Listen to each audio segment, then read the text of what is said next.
नमस्कार दोस्तों, मैं देवेंद्र साहू स्वागत करता हूं आप सभी का अपने YouTube चैनल देवगीत क्लासेस पर। दोस्तों, आज हम लोग एक नया चैप्टर स्टार्ट कर रहे हैं जिसका नाम है संख्या पद्धति। तो इस चैप्टर में जो भी बेसिक चीज़ें हैं उनको समझना सबसे पहले ज़रूरी है। तो मैं जो भी बेसिक चीज़ें हैं उसको मैं बोर्ड में अभी लिख दिया हूँ। अगर आपको ये छोटा छोटा अगर दिख रहा होगा तो एस्पेक्ट रेशियो को बढ़ा लीजिएगा। ठीक, अब इसके पहले दो वीडियो में हम लोग वी बॉडमस रूल को कवर किए थे। अगर आप में से कोई उसको नहीं देखा है तो पहले उन दोनों वीडियो को देखिए। आगे चलते हैं इस चैप्टर में, नया चैप्टर जो स्टार्ट कर रहे हैं संख्या पद्धति नंबर सिस्टम। तो इसमें है क्या क्या चीज़ें तो उसको देखते हैं। तो क्या बोले हैं यहाँ पे कि संख्या पद्धति है। सबसे पहले मैं क्या लिखूँगी, संख्या पद्धति की परिभाषा क्या है। संख्या पद्धति की परिभाषा, संख्या किसे कहते हैं और संख्या पद्धति की परिभाषा क्या है। तो यहाँ पे आपको लिखा हुआ दिख रहा होगा कि गणितीय वस्तुएं जिनका उपयोग गिनने, मापने और नामकरण करने के लिए किया जाता है उन्हें संख्या कहते हैं, तथा संख्या को लिखने का तरीका संख्या पद्धति या संख्या प्रणाली कहलाता है। तो ये तो एक सिंपल सा डेफिनेशन बस है किसका, संख्या और संख्या पद्धति का। तो एग्ज़ाम में कभी ऑब्जेक्टिव एग्ज़ाम है तो संख्या किसे कहते हैं ये सब चीज़ नहीं आता है, लेकिन आप नोट्स बना रहे हैं तो प्रॉपर तरीके से नोट्स बने रहे। आगे देखते हैं कि संख्या, अब आपको संख्या दो प्रकार की होती है, मुख्य रूप से दो प्रकार की संख्याएं होती है। एक तो होता है आपका वास्तविक संख्या और एक तो होता है काल्पनिक संख्या। ठीक, संख्या दो प्रकार की होती है, एक वास्तविक और एक काल्पनिक। वास्तविक संख्या मतलब कि जिसका कुछ मीनिंग होता है, जैसे कि 2, 3 या फिर -2, -5 ये सब चीज़ें। अब वास्तविक संख्याएं होगी। अब काल्पनिक संख्याएं किसको बोल रहे हैं, काल्पनिक संख्याएं मतलब कि ऐसी संख्याएं जिनको संख्या रेखा पर निरूपित नहीं किया जा सकता। वास्तविक संख्याओं को संख्या रेखा पर निरूपित किया जा सकता है, जबकि काल्पनिक संख्याओं को संख्या रेखा पर निर्देशित नहीं किया जा सकता। संख्या रेखा किसको बोलते हैं कि ये आप निर्देशांक पद्धति जब पढ़े थे 10th में, तो वहाँ पे आप ये पढ़े कि यहाँ पे 0 है, फिर आगे 1 है, फिर आगे 2 है। वैसे इधर पढ़े थे -1, इधर -2। तो ये है संख्या रेखा। तो जितने भी वास्तविक संख्याएं हैं उनको क्या किया जा सकता है, इस संख्या रेखा पे निर्देशित किया जा सकता है। जैसे कि वास्तविक संख्याओं में मैं बोला कि 2.3 को भी यहाँ पे निर्देशित किया जा सकता है। कैसे, यहाँ पे आएगा 3 और 2 और 3 के ही बीच में क्या आएगा 2.3। तो 2.3 को निर्देशित किया जा सकता है, लेकिन -√2 या फिर आयोटा, आई इमेजिनरी नंबर को शो करता है, उसको आप इस संख्या रेखा पर प्रदर्शित नहीं कर सकते। इसलिए -2, आई ये सब क्या कहलाएंगे, आपके काल्पनिक संख्याएं। वास्तविक संख्याएं मतलब कि रियल नंबर, काल्पनिक संख्याएं मतलब कि इमेजिनरी नंबर। तो एक बार इसका डेफिनेशन देखते हैं क्या लिखे हैं कि वास्तविक संख्याएं परिमेय व अपरिमेय संख्याओं के समूह या फिर संख्याएं जिन्हें संख्या रेखा में प्रदर्शित किया जा सकता है उसको क्या बोलेंगे, वास्तविक संख्याएं। काल्पनिक संख्याएं किसको कहेंगे, संख्याएं जिनका कोई अस्तित्व न हो। जैसे कि इसका कोई अस्तित्व नहीं है, -2 का कोई अस्तित्व नहीं है, √2 का कोई अस्तित्व नहीं है, और आई मतलब आयोटा, इसका भी कोई अस्तित्व नहीं है। यह संख्याएं जिन्हें संख्या रेखा पर प्रदर्शित नहीं किया जा सकता है। तो संख्याएं मुख्य रूप से दो प्रकार की होती हैं। कौन कौन सा बताए कि वास्तविक संख्या अर्थात रियल नंबर, और एक तो होता है काल्पनिक संख्या अर्थात इमेजिनरी नंबर। अब वास्तविक संख्याओं के अंतर्गत में अभी यहाँ पे पहला डेफिनेशन क्या बोला, परिमेय व अपरिमेय संख्याओं का समूह। तो परिमेय संख्याएं और अपरिमेय संख्याएं होते क्या हैं उसको आगे देखते हैं। परिमेय संख्याएं तो ऐसी संख्याएं जिनको p/q के रूप में लिखा जा सकता है, जैसे कि 2/3, 5/3, 7/8 जो भी संख्याएं हैं जिनको आप p/q के रूप में लिख सकते हो। ध्यान रखेंगे कि बटे में मतलब p/q अर्थात q का वैल्यू 0 नहीं हो सकता। परिमेय संख्याओं में p/q जहाँ पे q का वैल्यू 0 नहीं हो सकता। परिमेय संख्या मतलब रेशनल नंबर, अपरिमेय संख्या मतलब कि इरेशनल नंबर। तो संख्याएं जिन्हें p/q के रूप में लिखा जा सकता है जहाँ q is not equal to 0। जैसे कि यहाँ पे मैं एग्जांपल दिया हूँ, क्या क्या है, 3/2, 22/7, 3.3 बार। अब ये 3.3 बार का अर्थ क्या है, कि जैसे आप क्या लिखते हो 10 डिवाइडेड बाई 3, तो 10 को जब 3 से डिवाइड कर रहे हो आप तो इसका वैल्यू क्या आएगा, मतलब कि 3 तिया 9, फिर हासिल आया 1, दशमलव लगाओगे 0 बढ़ाओगे फिर डालोगे 3 तिया 9, फिर हासिल आया 1, फिर आगे 0 बढ़ाओगे तो आगे आपको इसका सॉल्यूशन क्या मिलने वाला है 3.33333, वो अनंत बार आपको मिलते जाएगा। मतलब कि वो अशांत दशमलव के रूप में आपको बार बार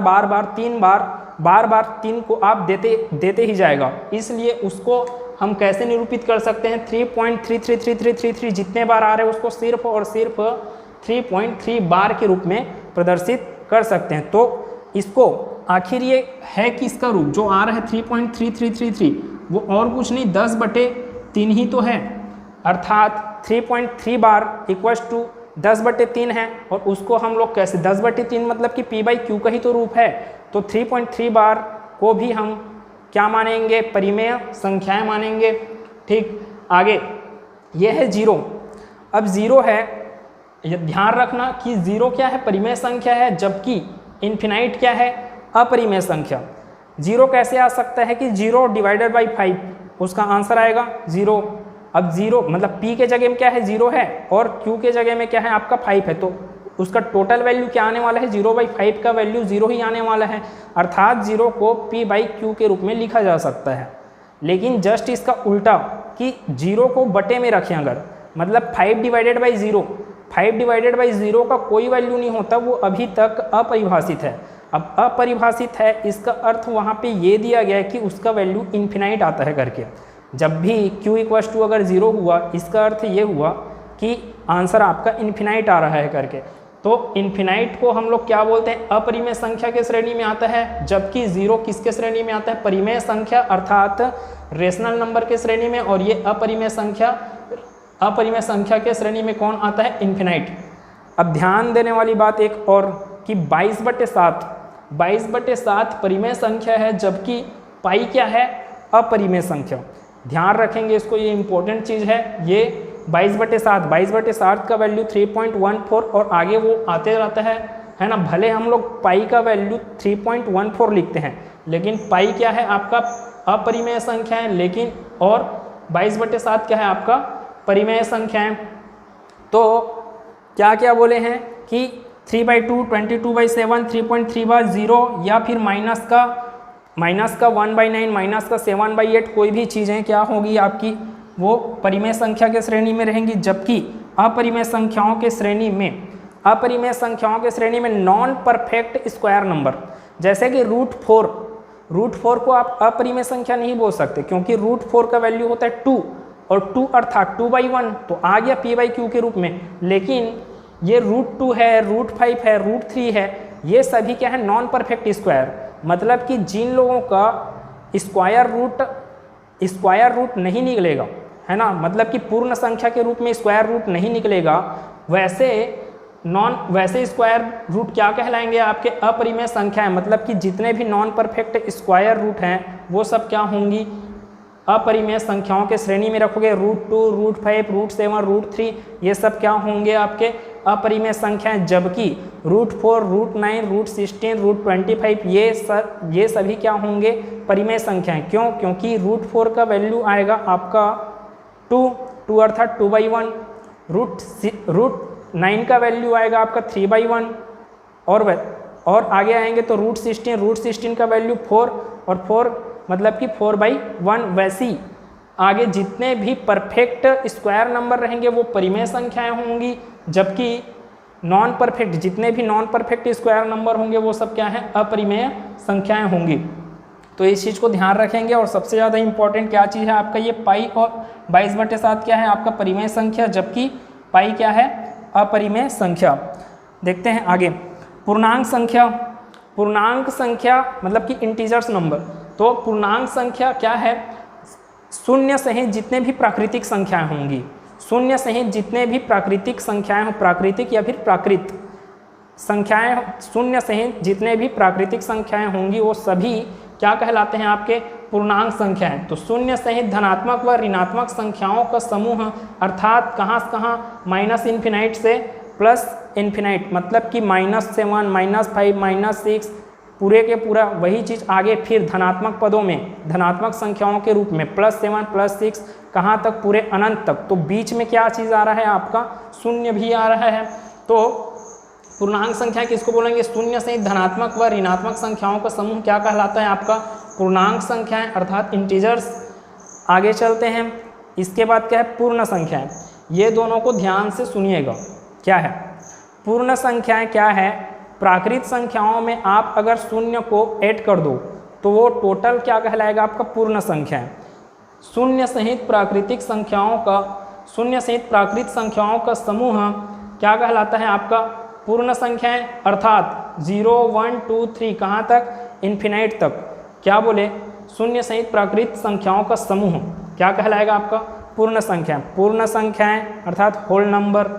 ठीक है, अब इस शून्य को अगर मैं हटा दूं तो शून्य बस को हटाने से जितने नंबर्स बचे हैं पॉजिटिव में ना, पॉजिटिव जितने इंटीजर्स बचे हैं वो सभी क्या कहलाते हैं आपके प्राकृत संख्याएं। तो क्या लिखा है, संख्याएं जिनका प्रयोग गिनने के लिए किया जाता है, जैसे कि क्या क्या है, 1 2 3 कहाँ तक, इन्फिनाइट तक। तो ध्यान रखेंगे इसमें क्या है, ये दोनों मोस्ट इंपॉर्टेंट है। प्राकृत संख्या मतलब कि नेचुरल नंबर्स या फिर प्राकृतिक संख्याएं बोला जाता है। मैं बोला कि प्रथम तीन पूर्ण संख्याओं का योग क्या है। ये एग्ज़ाम में ऐसा क्वेश्चन आता है कि प्रथम 5 पूर्ण संख्याओं का योग क्या है। तो मैं छोटे एग्जाम्पल से ले रहा हूँ कि प्रथम 3 पूर्ण संख्याओं का योग क्या है, ये एक क्वेश्चन। और दूसरा क्वेश्चन है प्रथम 3 प्राकृतिक संख्याओं का योग क्या है। प्रथम 3 प्राकृत संख्याओं का योग क्या है और प्रथम 3 पूर्ण संख्याओं का योग क्या है। पहला क्वेश्चन था प्रथम 3 पूर्ण संख्याओं का योग क्या है। तो प्रथम 3 पूर्ण संख्याओं का योग मतलब कि 0 1 2, ना कि 1 2 3। तो गलती यहीं पे होता है, एग्जामिनर पूछता है आपको कि प्रथम 3 पूर्ण संख्याओं का योग क्या होगा और आप उत्तर देते हो प्रथम तीन प्राकृत संख्याओं का योग। प्राकृत संख्याओं का योग दोगे तो 1 + 2 + 3 हो जाएगा, जिसका वैल्यू कितना आ रहा है 6। जबकि प्रथम 3 पूर्ण संख्याओं का योग कितना आएगा, 0 + 1 + 2 मतलब कि 3 आएगा। और दोनों ऑप्शन वहाँ पे दिया रहता है। तो ये छोटे छोटी चीज़ें हैं जहाँ पे वो गलती होता है, इसको ध्यान रखेंगे। ये आगे काम आएगा जब हम लोग अभी क्वेश्चन सॉल्व करने के लिए जब आएंगे इसका, तो ये सभी की सभी चीज़ें काम आने वाली है। तो आगे चलते हैं। अब पूर्ण संख्याएं हो गया, प्राकृत संख्याएं हो गया, सम संख्या, विषम संख्या, ये आप सभी जानते हैं, फिर भी मैं यहाँ पे लिख दूँ। सम संख्या मतलब क्या है, ऐसी संख्याएं जो 2 से डिवाइड हो जाएं, मतलब ऐसी संख्याएं जो 2 से भाग चली जाएं। जबकि 2 से भाग नहीं जाने वाली संख्या क्या कहलाती है, विषम संख्याएं। जैसे कि 2 4 6 8 10 ऐसे संख्याएं सब क्या हैं, सम संख्याएं हैं। जबकि 1 3 5 7 ये सब क्या है, विषम संख्याएं हैं।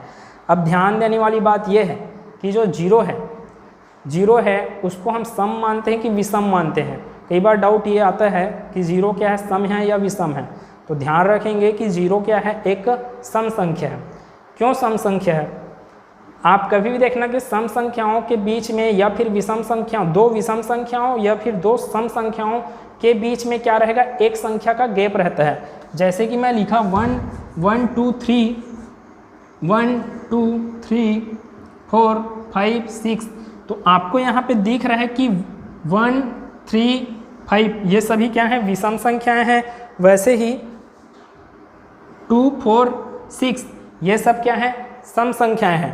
तो क्या है, ये विषम सम विषम सम विषम सम, तो भाई गैप में आ रहा है। सम संख्या 1 नंबर के गैप में आ रहा है, वैसे विषम संख्या भी 1 नंबर के गैप में आ रहा है। तो जब यहाँ पे सम संख्या है, 2 सम संख्या है, तो 2 से पहले है विषम संख्या, तो विषम से फिर पहले क्या आएगा, सम। और अपने को पता है कि 1 से पहले क्या आता है, 0 आता है, इसलिए हम 0 को क्या मानते हैं, एक सम संख्या मानते हैं। आगे देखते हैं, अब इस साइड में देखते हैं कि क्या चीज़ है। इसको आप स्क्रीनशॉट ले लीजिएगा, ताकि इधर जब मैं समझाऊंगा तो इसको इरेज करने की ज़रूरत पड़ेगी मेरे को। तो एक बार स्क्रीनशॉट ले लीजिए।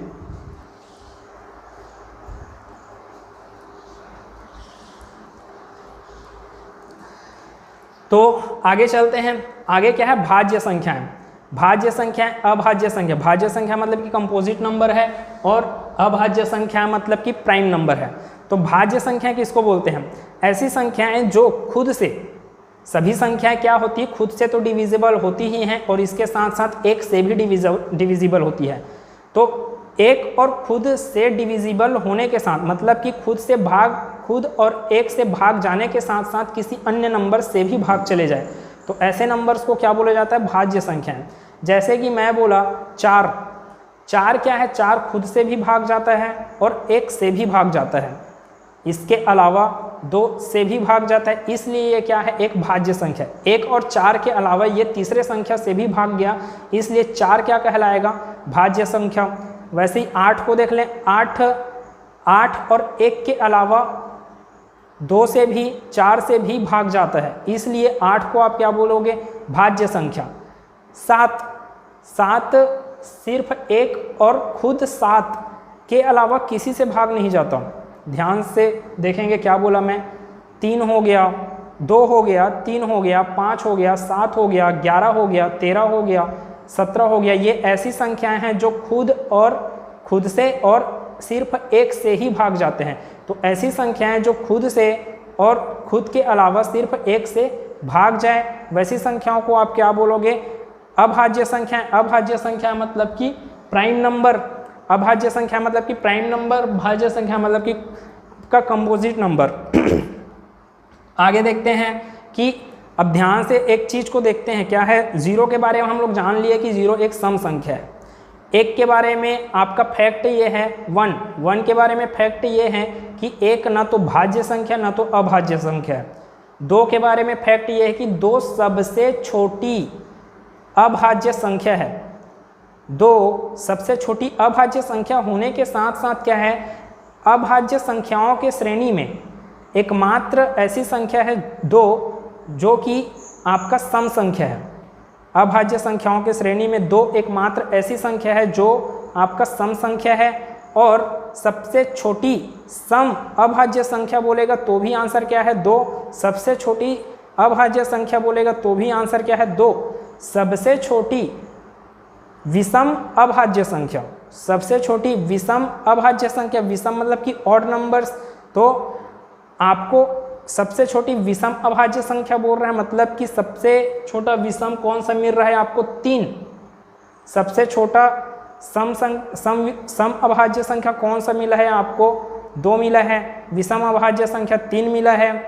अब सबसे छोटा भाज्य संख्या, ये इंपॉर्टेंट क्वेश्चन है, सबसे छोटा भाज्य संख्या। तो पहले भाज्य संख्या की परिभाषा देखते हैं कि भाज्य संख्या क्या बोले थे, कि ऐसी संख्याएं जो खुद से और 1 के अलावा किसी अन्य संख्या से भी भाग चले जाए। तो 2 को अगर देखोगे तो 2 खुद से और सिर्फ 1 से भाग जाता है। 3 को देखोगे तो 3 सिर्फ खुद से और 1 से भाग जाता है। अब आ गया 4, तो 4 क्या है, खुद और 1 के अलावा 2 से भी भाग जाता है, इसलिए सबसे छोटी भाज्य संख्या कौन सी है, 4 है। ठीक, आगे चलते हैं। अब ये अभाज्य संख्याएं हो गया, तो आप अभाज्य संख्याओं का एक सीरीज़ बनाना क्या चीज़ है कि 1 से 100 तक में कितने अभाज्य संख्याएं हैं। एग्ज़ाम में पूछा जाता है कि 1 से 25 तक कितने अभाज्य संख्या आते हैं, 1 से 50 तक कितना आता है, 1 से 100 तक कितना आता है, इसको आप लोग बना लेना।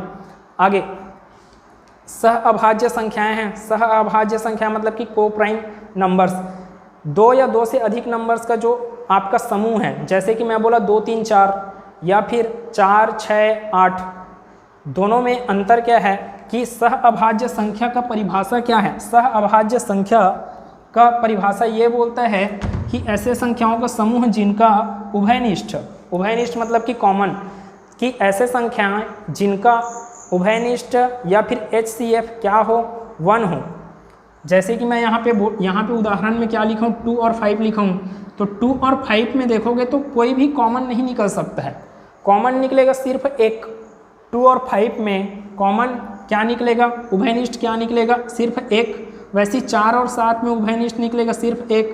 4 7 और 14 में फिर से उभयनिष्ठ निकलेगा 1। तो ये सभी संख्याएं 2 5 एक दूसरे के क्या है, को प्राइम है। वैसे 4 7 क्या है, एक दूसरे के को प्राइम है। वैसे 4 7 14 क्या है, एक दूसरे के को प्राइम है। लेकिन मैं अगर बोलूँ 4 और 14 तो ये एक दूसरे के को प्राइम नहीं है अभी।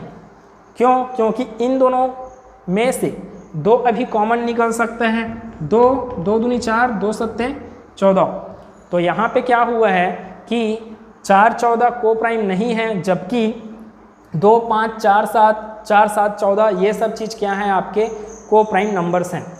अब ये आपका बेसिक था कि संख्या पद्धति में जितने भी बेसिक चीज़ें थी उनकी परिभाषाएं थी, यहाँ से भी क्वेश्चन बनता है इस कॉन्सेप्ट पे बेसिस।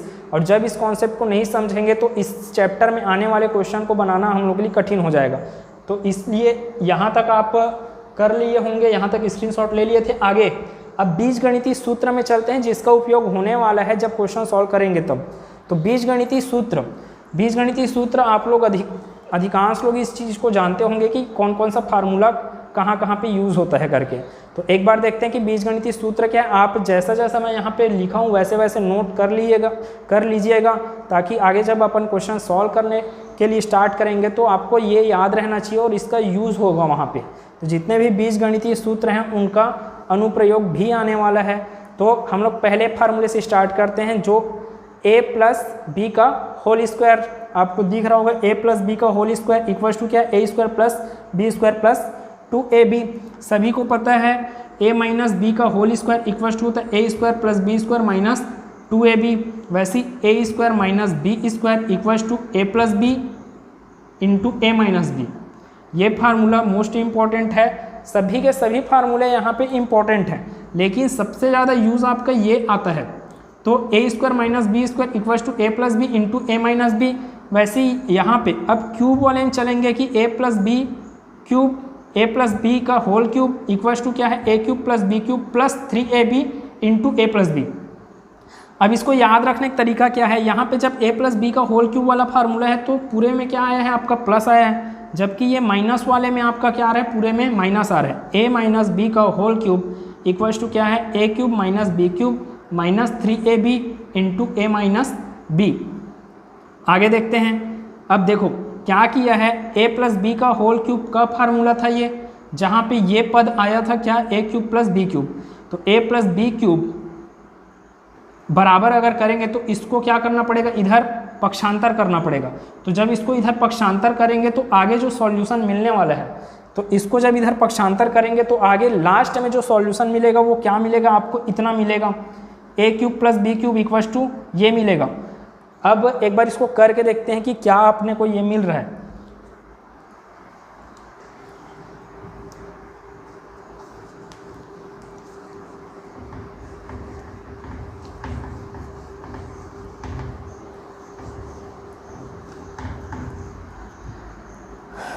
देखते हैं क्या बोले कि a प्लस बी का whole cube, a plus B का होल क्यूब इक्वल्स टू क्या बोले, a cube plus B cube plus 3ab into a plus B.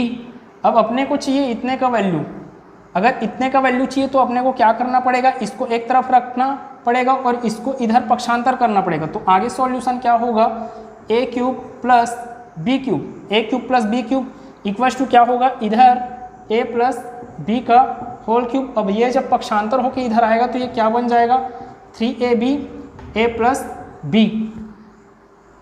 ठीक, इतना ठीक है।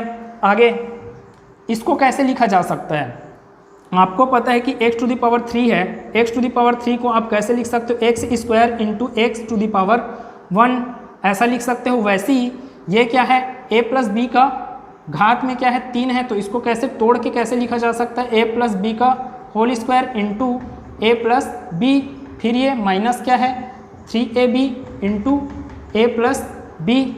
आगे देखते हैं, तो यहाँ पर a प्लस बी है, यहाँ पर a प्लस बी है, दोनों में से क्या कॉमन निकल सकता है, a प्लस बी।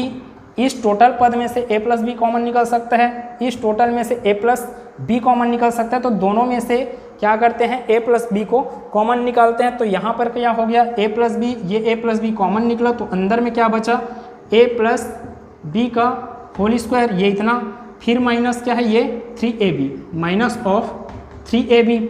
आगे सॉल्व करते हैं, तो ये क्या है, a प्लस बी बाहर में है, अंदर में क्या चीज़ें हैं, a प्लस बी का होल स्क्वायर है, a प्लस बी का होल स्क्वायर, इसको ओपन करते हैं। अब भी फार्मूला पढ़ें कि a प्लस बी का होल स्क्वायर का फार्मूला क्या है, a square plus B square plus 2ab, a square plus B square plus 2ab minus 3ab।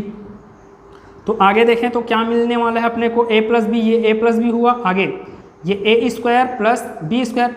अब यहाँ पे 2ab है, ये प्लस का 2ab है और ये माइनस का 3ab है, तो ये क्या हो जाएगा, माइनस का ab, मतलब कि इसका वैल्यू क्या रहे, माइनस का ab। तो ये किसका वैल्यू है, a cube plus b cube equals to क्या आ रहा है आपका a plus B into A square plus B square minus A B. तो यही फार्मूला यहाँ पे लिख के बना है, a cube plus B cube equals to क्या है, a plus B into A square plus B square minus A B. ठीक, अगर आपको एग्ज़ाम हॉल में ये फार्मूला याद नहीं आया तब आप, ये फार्मूला बहुत सरल है ना, a plus B cube, a plus B का होल क्यूब वाला जो फार्मूला है और a माइनस बी का होल क्यूब वाला जो फार्मूला है, वो दोनों फार्मूला बहुत सरल है। अगर आपको ये वाला फार्मूला याद नहीं आया तो आप इस फार्मूले के थ्रू ऐसा डिराइव कर सकते हो। आगे क्या है, जब a cube plus B cube equals to जब निकाले तो क्या निकला, a plus B A square minus A B plus B square. वैसे जब यहाँ पर प्लस है, अब यहाँ पर अगर माइनस आ गया तब क्या होगा, ये प्लस के जगह माइनस आ जाएगा, इस माइनस के जगह सिर्फ प्लस आ जाएगा। मतलब कि a cube minus B cube का वैल्यू क्या आया, a minus B into A square plus A B plus B square. अब ऐसा जैसा मैं अभी डिराइव किया हूँ वैसे ही आप इसके लिए भी डिराइव कर सकते हो। आगे देखते हैं, लास्ट दो फार्मूला है, कौन कौन सा फार्मूला है, a plus B plus C का whole square, a plus B plus C का whole square equals two A square plus B square plus C square plus 2ab plus 2bc plus 2ca।